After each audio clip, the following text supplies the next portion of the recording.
بسم اللہ الرحمن الرحیم۔ السلام علیکم ورحمۃ اللہ وبرکاتہ۔ عزیز طلبہ کرام، امید ہے آپ سب بخیر و عافیت ہوں گے۔ آج ہم سیاہ ستہ کی عظیم المرتبت کتاب سنن ابن ماجہ کے سبق نمبر 35 کو پڑھنے جا رہے ہیں، اور ہمارے آج کے سبق کا عنوان ہے اسقی یا زبیر ثم ارسل الی جارک۔ یہ مقدمہ کی حدیث نمبر 15 ہے، اور آج ہم اس حدیث پاک کے حصے دوم کو پڑھیں گے۔ حدیث پاک کی عبارت، ترجمہ، رباط کے احوال اور کچھ تشریح ہم اپنے گزشتہ سبق میں پڑھ چکے ہیں۔ آئیے ایک دفعہ حدیث پاک کی عبارت کو دیکھتے ہیں، پھر حدیث پاک کی تشریح کی جانب بڑھیں گے۔ بسم اللہ الرحمن الرحیم۔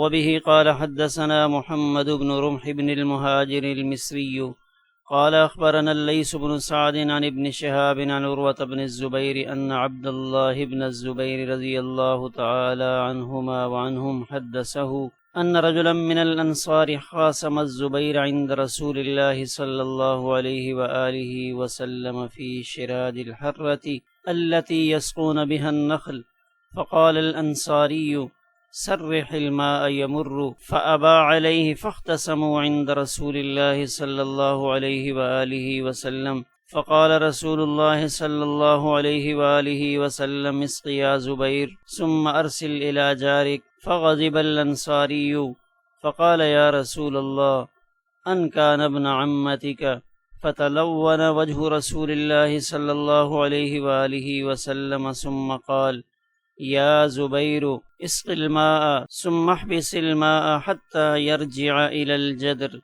قال فقال الزبير والله إني لأحسب هذه الآية أنزلت في ذلك، أعوذ بالله من الشيطان الرجيم، فلا وربك لا يؤمنون حتى يحكموك فيما شجر بينهم ثم لا يجدوا في أنفسهم حرجا مما قضيت ويسلموا تسليما، او کما قال صلی اللہ علیہ وآلہ وسلم۔ آئیے اب اس حدیث پاک کی تشریح کے بقیہ حصے کی جانب بڑھتے ہیں۔ اس حدیث پاک کی تشریح ہم یہاں تک پڑھ چکے تھے، اور مقام حرہ اس کا تذکرہ ہمارے گزشتہ سبق میں ہو چکا تھا۔ اب ہم یہاں سے اس حدیث پاک کی تشریح کو دیکھتے ہیں۔ التی یسقون بها النخل، یعنی وہ نالی جس کے ذریعے وہ اپنے کھجور کے باغ کو سیراب کرتے تھے۔ امام بخاری رحمہ اللہ تعالی نے جو روایت نقل کی ہے اس میں یہ الفاظ ہیں کانا یسقیان بہا کلاہما، وہ دونوں حضرات اس نالی کے ذریعے اپنے باغات کو سیراب کرتے تھے۔ فقال الانصاری، تو وہ انصاری حضرت زبیر سے کہنے لگے سرح الماء، کہ آپ پانی کو بہنے دو، یعنی پانی کو چھوڑ دو تاکہ یہ پانی میرے کھیت تک پہنچ جائے۔ سرح الماء یمر، یمر سے متعلق ترکیب بتائی کہ یمر یہ جملہ ہے محل نصب میں الماء سے حال بن رہا ہے، یعنی آپ پانی کو چھوڑ دو اس حال میں کہ یہ پانی گزرتا رہے، پانی چلتا رہے۔ تو ان انصاری نے یہ بات حضرت زبیر رضی اللہ تعالی عنہ سے کہی، اس لیے کہ پانی پہلے حضرت زبیر رضی اللہ تعالی عنہ کی زمین سے گزرتا تھا، پھر اس سے آگے وہ جو انصاری تھے ان کی زمین تک پہنچتا تھا۔ فَيَحْبِسُهُ، تو حضرت زبیر اس پانی کو روک لیتے ہیں تاکہ وہ اپنے کھیت کو اچھی طرح سیراب کریں۔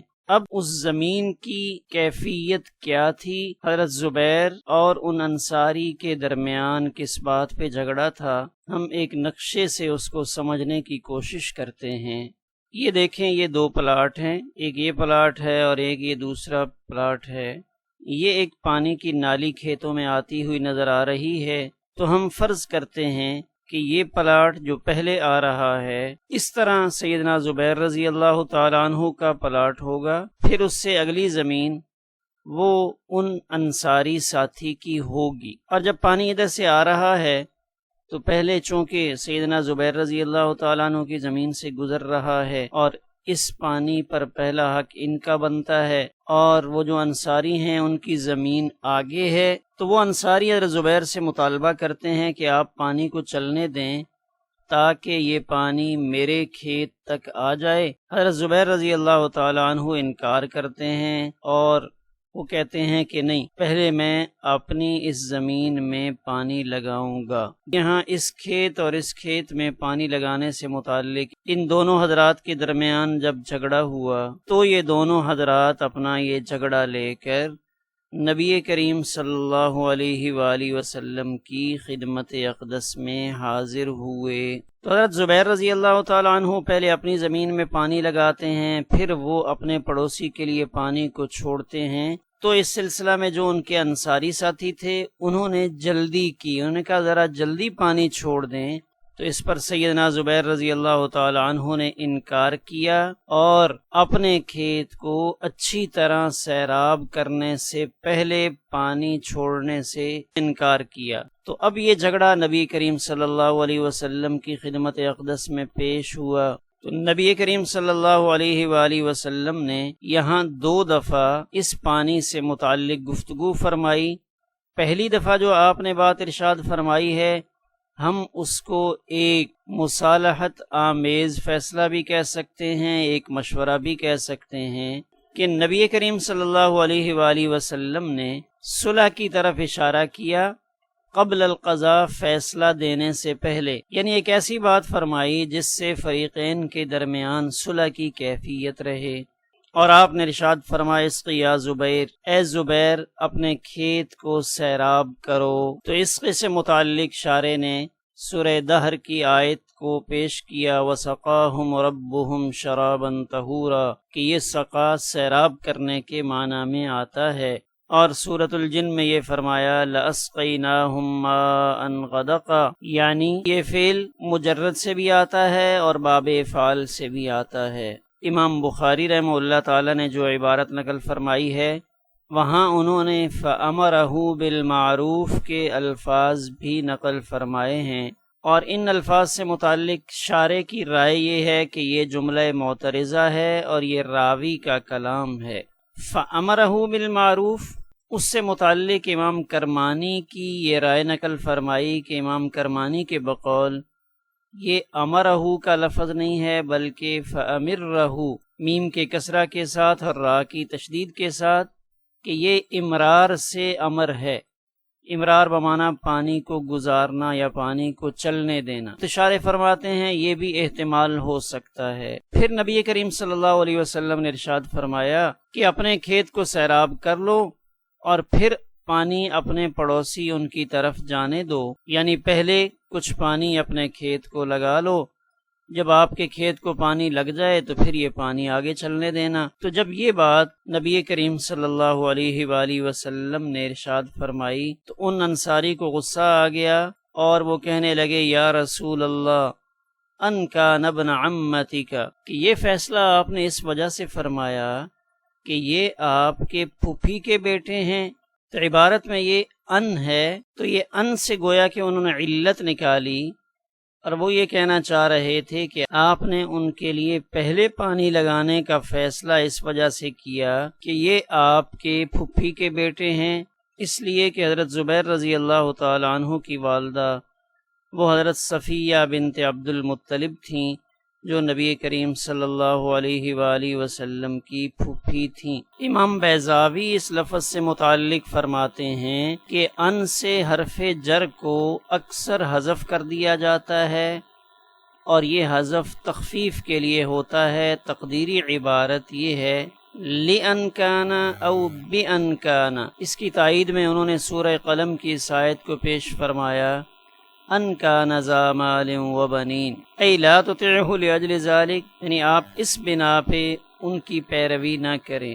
اسی بات کی مزید وضاحت شارح فرما رہے ہیں اور امام قرطبی کے حوالے سے یہ بات نقل فرمائی کہ امام قرطبی یہ فرماتے ہیں کہ یہ ان ممدودہ ہے، یعنی اس کو آن پڑھا جائے گا، اس لیے کہ یہ استفہام انکاری ہے، جبکہ حافظ ابن حجر فرماتے ہیں کہ ہمیں مد والی روایت معلوم نہیں ہے، لیکن حمزہ استفہام کا حذف بہرحال جائز ہے، یعنی اگر حمزہ استفہام ہو تو اس کو حذف کر کے اس کو آن کے بجائے ان پڑھا جا سکتا ہے۔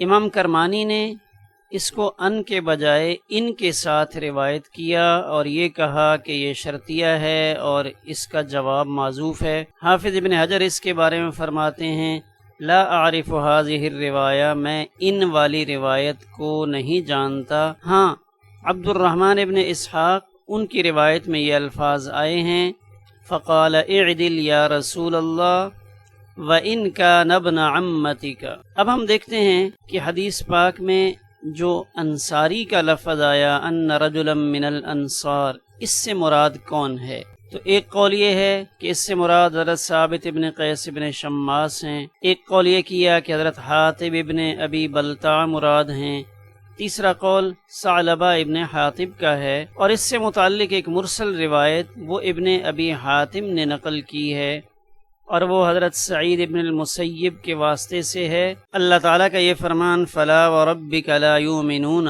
یہ آیت مبارکہ نازل ہوئی تھی حضرت زبیر ابن عوام اور حضرت حاطب ابن ابی بلتع رضی اللہ تعالی عنہما کے معاملے میں، کہ جب ان کا پانی کے معاملے میں جھگڑا ہوا تو نبی کریم صلی اللہ علیہ وآلہ وسلم نے ان کے بارے میں یہ فیصلہ فرمایا کہ پہلے اعلیٰ جس کے اوپر زمین ہے وہ سیراب کریں، ثم الاسفل پھر جن کی زمین نیچے یعنی بعد میں آتی ہے وہ سیراب کریں۔ حافظ ابن کثیر فرماتے ہیں کہ یہ روایت اگرچہ مرسل ہے لیکن اس سے کم از کم یہ فائدہ ہمیں حاصل ہو رہا ہے کہ جو انصاری ہیں ان کے نام کے بارے میں ہمیں آگاہی حاصل ہوئی کہ حضرت زبیر رضی اللہ تعالی عنہ کے معاملے میں جن کا جھگڑا تھا وہ کون تھے۔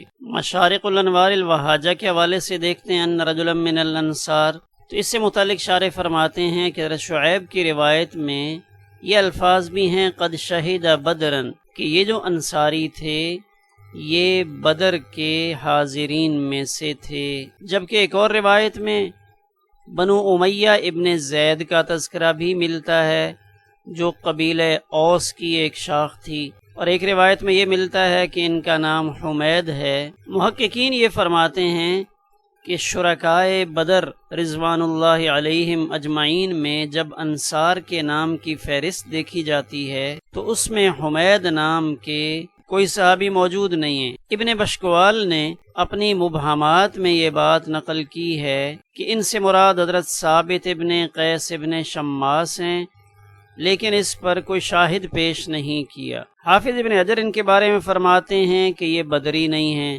امام واحدی فرماتے ہیں کہ ان سے مراد ثعلبہ ابن حاطب انصاری ہیں جن سے متعلق اللہ تعالیٰ کا یہ فرمان نازل ہوا تھا وَمِنْهُمْ مَنْ عَاهَدَ اللَّهُ، لیکن انہوں نے بھی اس کی کوئی سند ذکر نہیں فرمائی اور یہ بدری بھی نہیں ہیں۔ ہاں ابن اسحاق نے اسماء بدریین میں حضرت ثعلبہ ابن حاطب کا ذکر کیا ہے۔ ابھی تک ان انصاری کے معاملے میں جو ہم نے پڑھا اس کا تعلق تو ان کے نام کے ساتھ تھا کہ یہ انصاری کون ہیں جن کا معاملہ سیدنا زبیر رضی اللہ تعالی عنہ کے ساتھ تھا اور فیصلے کے لیے نبی کریم صلی اللہ علیہ وآلہ وسلم کی خدمت اقدس میں حاضر ہوئے۔ اب یہ انصاری آیا منافق تھے یا مخلص مسلمان تھے؟